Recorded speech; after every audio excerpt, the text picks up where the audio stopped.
Welcome back everyone, my name is Eltimar and we are going to be continuing our Let's Play of Disco Elysium, where we left last time. We were about to go figure out who's in the secure area behind the security door, but someone asked what happens if you print on this device, and I actually didn't try that, so we're going to try that right now. Let's press the print button. Nothing happens. Okay, well we tried it anyways. Unfortunately, the print button does nothing.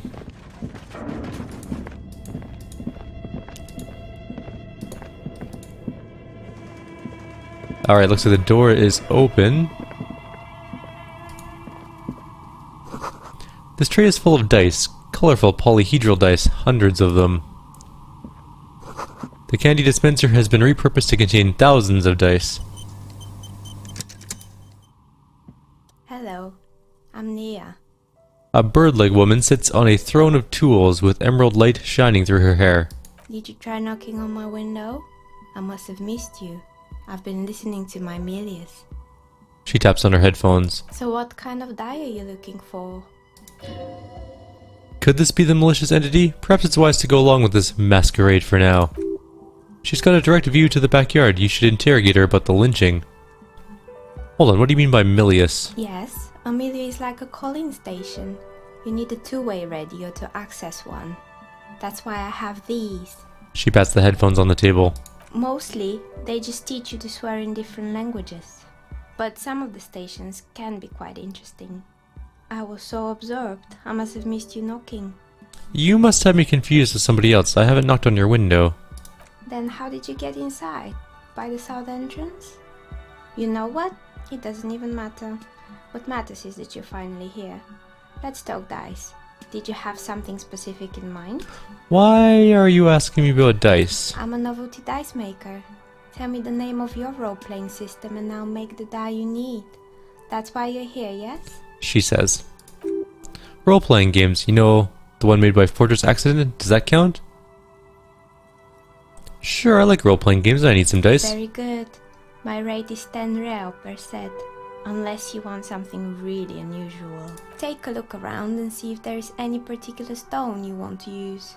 The walls around here are covered with rows of precious stones and minerals. It almost looks like the stones and dice are a natural part of the room, growing out of the shelves like stalagmites. No falsehoods are present. She's a novelty dice maker and doesn't have anything to hide. Ask what you need. What do you know about the man who was lynched behind the whirling in rags? Nothing really. I didn't know him. Who cares about the dead body? We won't be dealing with a malignant entity here. The lieutenant looks at his notebook, then the woman under the large window. Your window looks directly into the courtyard. You're saying you didn't see or hear anything unusual last Sunday? I'm sorry, detective, but as you know, I usually have my headphones on when I'm working. It shuts out most of the daily ruckus behind my windows. Do you often work Sunday nights? It's an odd profession making dice for people, but I like it, and I prefer doing this to sitting at home. What do you mean by the daily ruckus? Well, there's always something going on in the Whirling's backyard. She stops to try and come up with an example. During the daytime, there are usually those kids, and lately I've been seeing a lot of drunk workers hanging about. Must have been because of the strike. She's heard of the murder, but did not see it, sire. She looks up at the window, pale light comes in, but I never saw anyone during that faithful Sunday night. I'm afraid. And you never took your eyes off the work to look out the window? I might have, she admits, but in this case all I could see would have been my own reflection staring back from the darkness. It's really hard to make anything out in the yard when it's dark outside. Besides, I rarely get up to look out the window when I'm in the zone. I see, thank you for your answers. She nods. How did you become a dice maker? How did I become one? It was a business decision. I was a regular jeweler at first, but that's an unfocused field with too much competition. Some of my friends were role players. They asked me to make some polyhedral dice out of cobalt. That was my first order. It grew from there. Do you like role-playing games yourself? Not especially. I like working with rare materials and steady pay. And role players, as customers, they're nice people. Some of those nice people have big bucks to spend on novelty items. I wonder if that's a jab at me. I don't have big bucks, but I do spend lots of money on hobbies. Okay, I'd like to order... No. Where are we anyway? What is this place? I look around the room. We're inside the chimney of an old central furnace. It's strange, I know. She looks at the ruddy bricks that make up the walls. Even though they've been repainted, there are still signs of coal-black soot here and there. But when I arrived here, all the other rooms were taken, so I had to build myself a makeshift home. Besides, I don't really have to pay rent here, so that's a plus. Placence was right. There's an entity living in the chimney. You should ask her about the curse. Creative, the lieutenant looks around the spacious room, its ceiling fading into the shadows above. When she arrived here, there was no room anywhere else. She must have known the other businesses. I've heard this place is cursed. Did you know that some people call it the doomed commercial area? I've heard the stories. She nods, but the wind howls from the furnace, or as the wind howls from the furnace, shaft above. But I don't think those stories are true. Wait, how do you explain what happened to all those companies? It's just capitalism, she shrugs. We only hear tales about success, so it's often surprising to realize how many ventures fail. Placence is the one who sent me. She's convinced that the place is swarming with malicious energies. Placence, the bookshop lady? She raises her brows. I've heard that her business is doing rather well. Have the energies spared her somehow? Actually, the bookstore isn't doing that well. There are hardly any customers and she has to exploit her own daughter to keep the company going. Alright, but it's not just the bookstore that's still up and running. What about the Whirling in Rags? Some people say it's part of the building complex.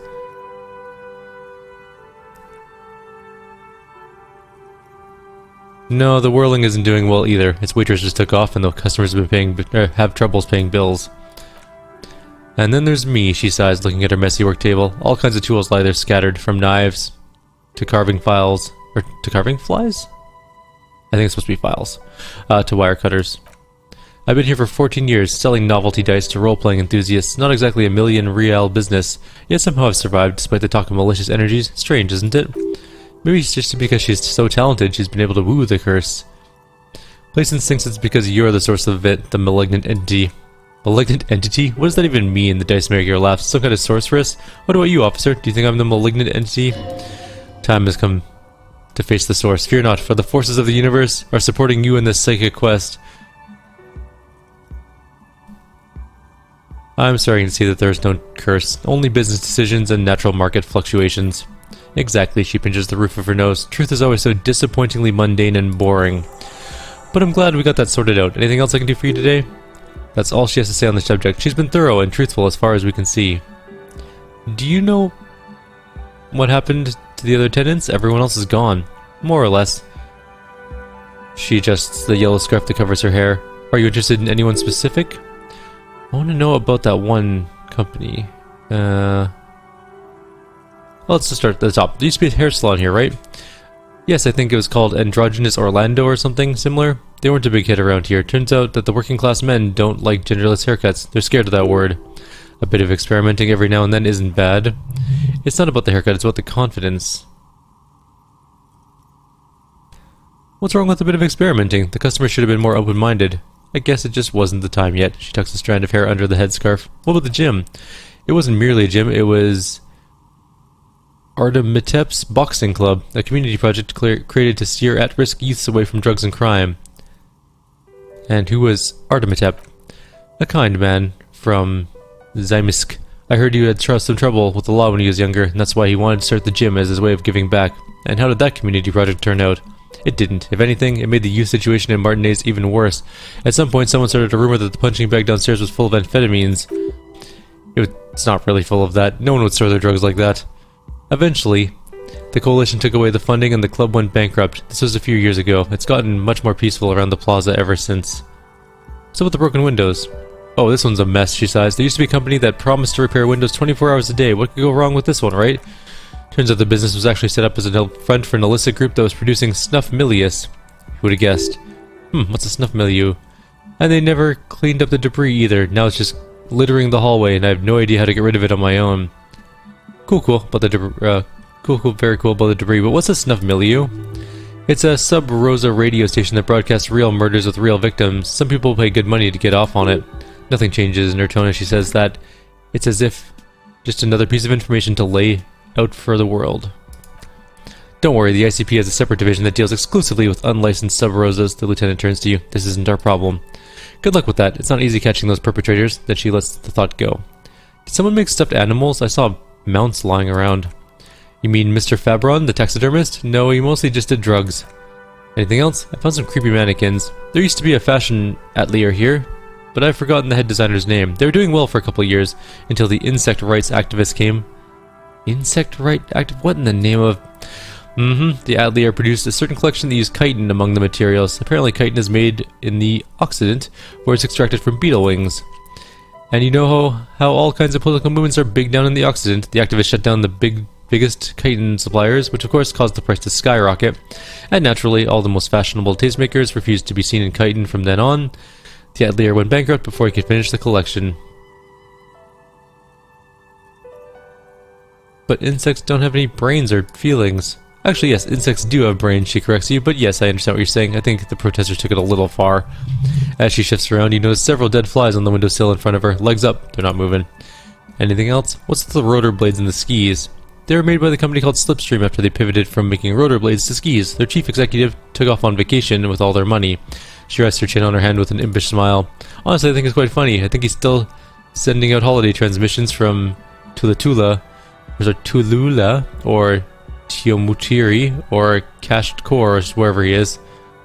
That's illegal, running off the company's money like that. Why hasn't he been arrested? Sure, it's illegal, but it's not exactly anything extraordinary in business. Besides, Slipstream is history now. All their remaining assets got seized by the bailiffs in 47. I have no idea why those skis and blades are still lying around. They're just props. Why return to them? Maybe you can make a sword out of one. No, wait, forget it. It would take too long. I found a strange machine. Fortress Accident, the radio game studio. She closes her eyes as some remnant of a memory lights up on her face. They were an interesting bunch. We talked about role-playing systems every now and then. Once I even saw two of them get into fisticuffs over a Wirral. They certainly took their work very seriously, even if they seemed to be chronically liberal with their schedules. What do you mean liberal? What happened? The usual. They ran out of money and couldn't get the project done in time. What went wrong? Well, I did hear them talking at times. She looks at the hallway, as if she can still hear them chit-chat behind the curtains on a cigarette break. They seemed to believe that they were historical individuals on some grand quest. She sounds almost mocking when she says that. From what I've seen so far, the project did look quite impressive. Yes, but when money started to run out, they just began to complain a lot about capitalism. You know how those markets are rigged to keep out new business and so on. In the end, they just didn't get it done. They didn't have enough willpower to produce something truly historic, to show up to work on time. You're right, they should have just tried harder. They had everything they needed to succeed.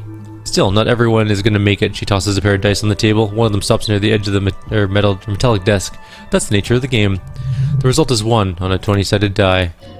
The dice is black and filled with little silvery flakes like snowfall. Anything else? There was a terrifying taxidermied bear in the cellar. Oh boy, the fabled Revachol Ice City. You're in for a treat here. She smiles and leans closer, hands on her knees, like a stand-up comedian ready to tell a story. The place was owned by two guys who had some rather innovative ideas about marketing. The bear was one of them. Now ask me about their other ideas. Indeed, what were the other ideas? Alright, what are the other ideas? There was really just one, and it involved picking out the prettiest girls in the neighborhood and paying them 20 cents per hour to man the booth.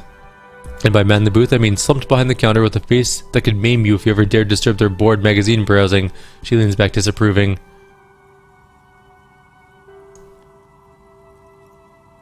I don't have an opinion on employing teens. I just want to know how it worked out for the business.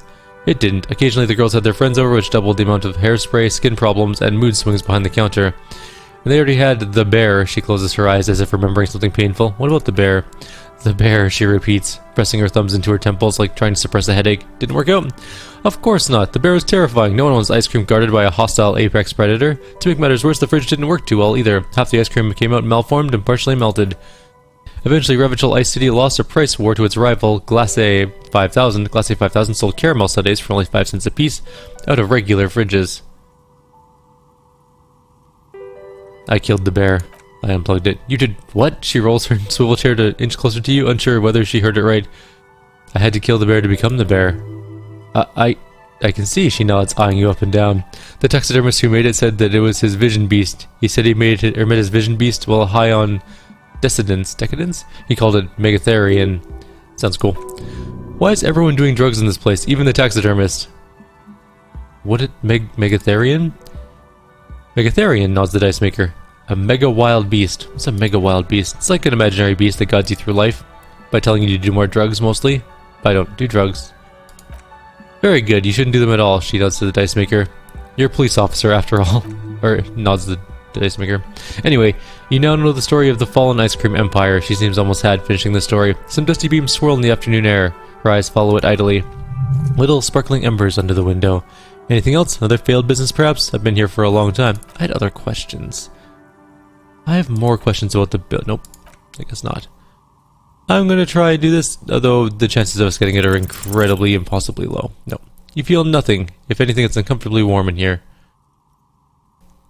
Start taking off our clothes. We need to connect. Excuse me, what are you doing? The Dicemaker stares at you while you start to fuss with your pants. Officer, the lieutenant exclaims sharply.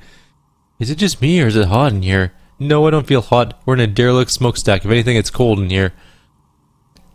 It's part of a special technique that I have. She squints at you, a little astonished by what she's hearing. And what technique is that? You still haven't gotten your zipper open. Okay, hear me out. Sometimes I get these feelings. Miss, I apologize for my colleague's behavior.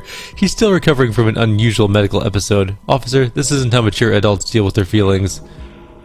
We got our morale damage. We're gonna need to rest soon. Although we do have some charges. Now you feel something cold. The cold damp of shame watching over you. No, not like that. It's like I can feel the wind or, I don't know, the air pressure, and then the air tells me things. The air pressure told you to take off your pants in my studio? This is not going very well, word-wise. Yes, exactly. Can you please employ this special technique somewhere else? I work here, and my work requires concentration. Half-naked people don't help with that. She turns away so you can zip up your pants again. Okay, bye.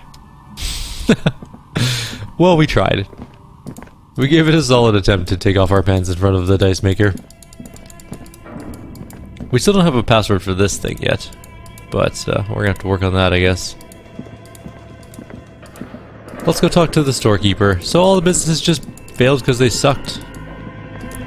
The market sucks sometimes, that's just what happens. This place got its funding pulled, so nothing we could do about that.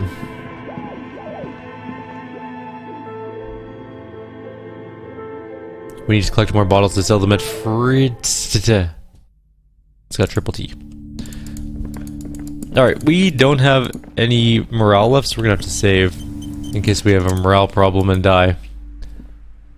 You're alive and well. Don't keep me waiting now. What's in there? In that dark sarcophagus? She's looking for the right expression. The dark sarcophagus. I paused dramatically.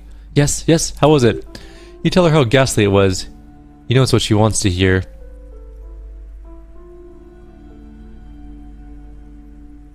Honestly, a dump. Nothing to see in there, just heaps of garbage. Someone should let the sunlight in.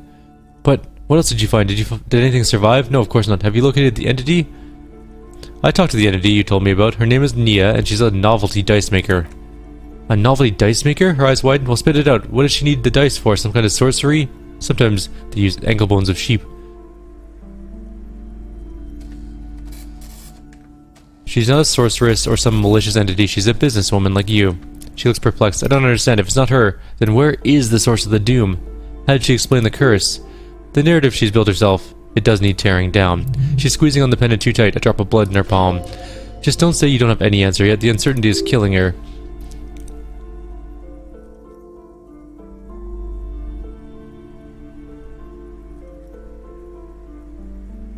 I'm gonna lie, the source is in the taxidermist's shop. He became involved in arts darker than taxidermy, and brought down the void spirits upon this place. Oh, Horde, I knew something wasn't right about that place. Tell me, did you find a way to break the curse? Yes, I performed the ancient 70s dispelling rites. The commercial area is doomed no more. Of course, I trust my 70s wards and charms kept you safe while you performed the ancient rites. She looks at you with sudden admiration. All that matters is that the energies are retreating. I can already feel the curse lifting. It'd be a long time until we're fully free of it, of course, but still...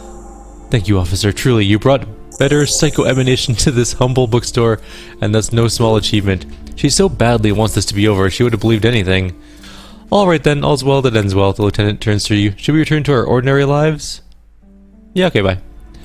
So there, we freed her from the curse, and we also leveled up, so we should probably do that too. We're really bad at physical things in this game, so maybe we should... do some physical skill? Although I don't know if you should jack of all trades in this game. It seems sort of like you should specialize. Let's take a look at what we can do though. Let's save first. Alright, so we have one level up. Oops, don't do that. We're gonna pick a different one. I mean, we could level up drama again and be really good at drama, but we're not going to. So we have Encyclopedia 5, we have Drama 5. What was the other one we needed for the mirror? Hang on, we're not going to level up just yet. We're going to run back to the...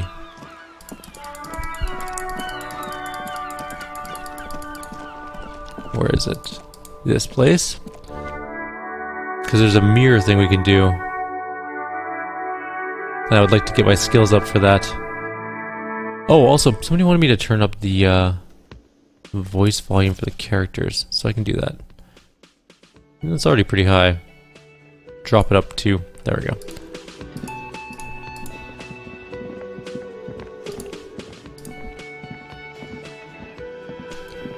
Why are you walking so slow, people? There we go. Alrighty.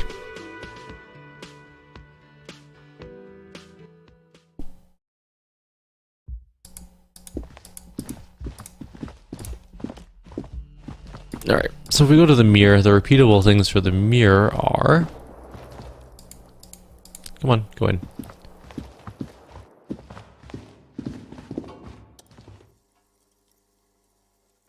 We can try and... That's interfacing. Electrochemistry is the other one. And the expression. So we need encyclopedia, electrochemistry, or interfacing. I really want to get some of these things done. So interfacing, where's that located? Interfacing's here. We could do that. We have pretty good motoric skill. We have decent encyclopedia skill. And as for electrochemistry, we're pretty bad at that actually. We can only get 1 point into it.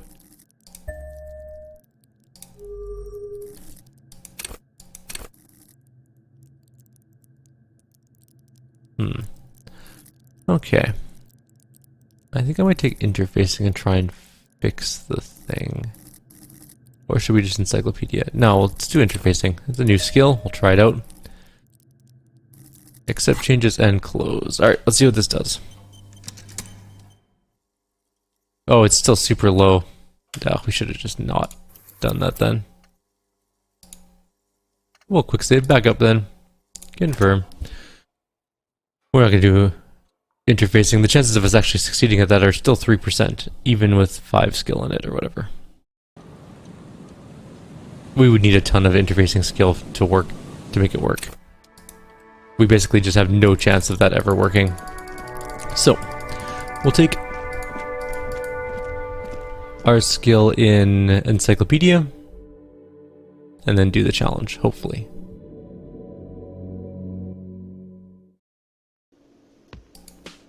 Is this a new person? I don't remember seeing him before. He must be new. Let's talk to him in a minute. After we finish. So I'm very distracted. There is a man apparently yelling / punching at a light pole in the street outside my window. It's sort of throwing me off a little bit. A little bit weird. Okay. Anyways, encyclopedia, level up, accept changes. We should have a pretty good chance of this working now. So we failed again. Oh, let's just let's just reload it. I want to succeed on it so I can see what it does. I don't want to put another point in encyclopedia just yet, just to unlock it again. Let's try one more time. We'll try one more dice roll. If it doesn't work out, then it just doesn't work out, and we'll just leave it the way it is. Because this is a game where failing can be good. Oops, failing can be good as well. Oh, it did work. Okay, good. Alright, last chance. There we go. It belongs in the third decade of the current century. Enough time had passed from the failure of the revolution that for a fleeting moment a free market economy seemed like the ultimate uncontested way of life for our species. Okay? Things were good. It was smooth sailing. People made gold and champagne-tinted interiors and facades to suit the times, calling this the new style, but more importantly, disco happened. Forget about the ostentatious orchestrations for Revachol, your city, that meant only one thing. Guillaume de Million. If it doesn't rhyme, you're not pronouncing it right. Sure. Out of the dazzling swirl of disco music, in an open-air boîte de nuit, somewhere in Revachol West, Guillaume's blonde mane appeared on the screen. He sang some bullshit, and then he made the expression. I feel the need to make a clicking sound when I make it. Click, click. The click is used to spur on a horse. It also features heavily in Guillaume la Million. Regional's mega hit. Don't worry, your pretty little head. Sometimes you like to add finger pistols to the mix because, unlike Guillaume de Million, you are a police officer. It's your nifty little way to say, I'm armed and dangerous. Anything else, like who I am, why did I become a cop, why did I drink myself to oblivion? You may have some understanding of the near history of disco, plus the trivia you picked up along the way. Episodic memory, however, remains in the dark. It may never return, and you should prepare yourself for that.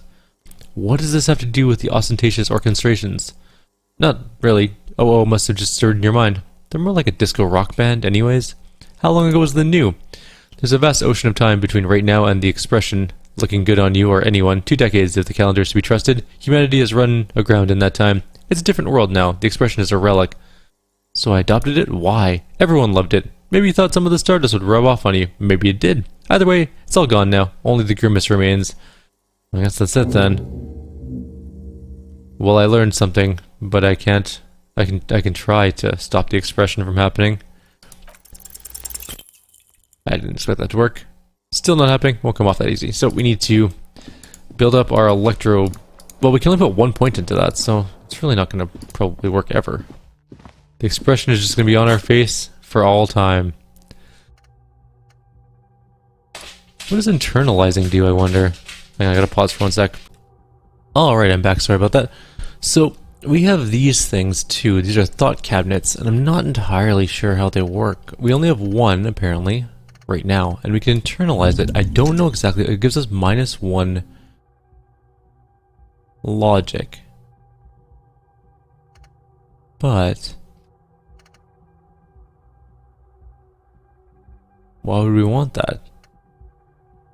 Does it get better later?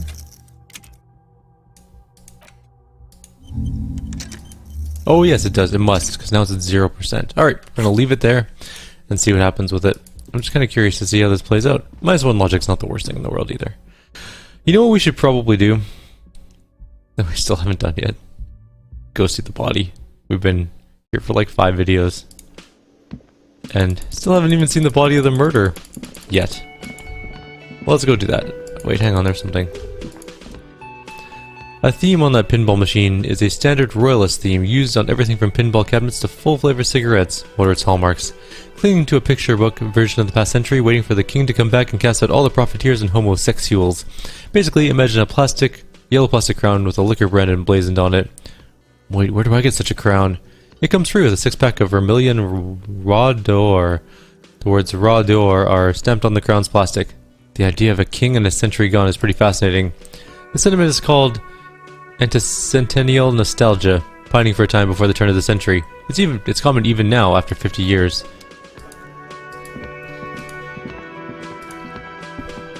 Alright, let's go deal with the body here. We're gonna have to be careful not to die, because we are well, no, we're not clumsy. We're actually fairly not clumsy. We are not very strong, though, mind you.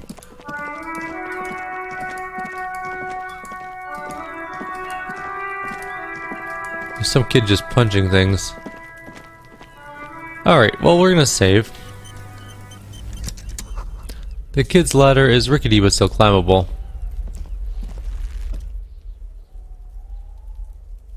The corpse looks at you with bulging white eyes. The face around them does not look human. It's swollen and ready to burst. His lips are fish-like and his tongue like a ball gag in his mouth. You seem to be holding your breath. Let's leave for 1 sec. There's 2 things to do here. It smells like spoiled meat and curdled dairy. A human being decomposes. The ladder's for kids. It wouldn't hold the weight of a grown man. Okay. Let's look down. The cargo belt twists his neck at an unnatural angle. The body below appears stiff. It's letting out an ungodly rot. The smell seeps in even through your clenched nostrils. God, what is that? Why is it so bad? Active decay. The lieutenant raises a white piece of linen to his nose. It's okay to throw up, officer. No one's judging. He's about to blow. The cop's gonna blow, Kuno. I'm gonna try not to blow. I blew. The smell is repulsive. It pushes in from your mouth, more instant and familiar than anything you've expected. More fever than odor. It fills your mind, flushing you from within. I let it out. Just vomit. Gross. Probably get some more of that alcohol out of my system. You feel a great force wringing you from your stomach. Your body curls and pushes it out, burst by burst, until a pool of vomit lies under your feet, and your throat stings from the stomach acid. The smell of Commodore Red rises from the pool. Among it, distilled spirits and bits of shish kebab. God. It's okay, happens to everyone. The lieutenant hands you his white handkerchief. Keep it. Thanks, I wipe my mouth. The hangover is clearly making this worse for you. You could use some ammonia to clear your head. Think ammonia would help? If you can handle the headache, he nods. Some officers use it to deal with cadaverine odor. Not you? I can't handle the headache. Okay, well, I don't need that shit. Sure you do, you just threw up a lot. Okay, where do we get ammonia from? There's Fritz nearby, east of the hostel. They usually have a good small apothecary. If they don't, he points to the greenhouse. There's a greenhouse there and a gardener with a wheelbarrow on the corner of the whirling in rags. If she works here, she might have something for the smell. Having the ammonia is a modifier to the endurance check. Modifiers make checks easier and allow you to retry them. Okay, well, we better go get some ammonia, I guess. Someone is trying to grow herbs in this greenhouse. This winch mechanism has been oxidizing for some years. I don't think I can get into there. I must be on the wrong side. For that area. And I think that's pretty much going to be the end of time on this video. So we met the body, we threw up horribly. And now we're just going to call it here. Like always, if you have any suggestions or comments, please leave them below. Others, I'll see you next time. Take care.